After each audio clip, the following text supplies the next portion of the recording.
Hello everyone, my name is Dhruv Tilaut and I am from BPT first year student. So my today topic is to passive transport through the cell membrane. So basically there are two mechanisms involved in the transport of substance across the cell membrane. First one is active transport and second is passive transport. But our today main focus on the passive transport. So what is passive transport? So passive transport basically the transport of substance across the concentration gradient. It also known as a downhill movement because the substance transfer from higher concentration to lower concentration, and passive transport doesn't need energy to transport the substance. So passive transport have two diffusion, simple diffusion and facilitated diffusion. And in simple diffusion there are also two types, simple diffusion through the lipid layer and simple diffusion through the protein layer. So what is the main difference between simple diffusion and facilitated diffusion? In simple diffusion, we doesn't need any carrier protein to transport the substance across the cell membrane, but in facilitated, we have to need a carrier protein to transport the substance.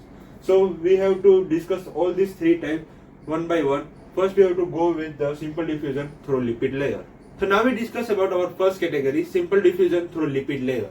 So, lipid layer only permeable to lipid soluble substance like carbon dioxide, oxygen and alcohol, and this is directly proportional to the solubility of substance in lipid. So this is all about our first category, simple diffusion through lipid layer. Now we have to discuss our second category, simple diffusion through protein layer. So now we discuss about our second category, simple diffusion through protein layer. So from this layer, mainly the electrolytes are diffused from higher concentration to lower concentration. This layer has present some protein channels, or we can say the ion channel, so the charged ions can diffuse easily from the higher concentration to lower concentration. As the charged ions cannot diffuse from the lipid layer, so it diffuse from here. So the protein channels are present in the layer are the sodium, potassium, calcium and chloride. So there are also two categories of the protein channels, ungated and gated channels. Mostly the gated channels are present in the layer, but the ungated channels are mostly open and the ions can freely diffuse from the higher concentration to lower concentration. So there are two types of gated channels, voltage gated channels and ligand gated channels. Voltage gated channels are dependent on the development of the charge across the cell membrane, and the ligand gated channels are dependent on the chemical like acetylcholine and glutamine. So this is all about our second category, simple diffusion through the protein layer. So now we discuss about our third and last category, facilitated diffusion. So now we discuss about our third and last category, facilitated diffusion.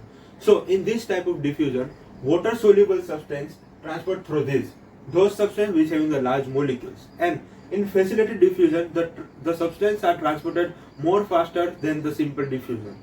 So mainly the glucose and amino acid are transported by this diffusion because glucose and amino acid has a large diameter molecule than the diameter of the channels. The molecules of this substance bind with the carrier protein and goes from the extracellular fluid to intracellular fluid. So this is all about the passive transport through the cell membrane. Thank you very much.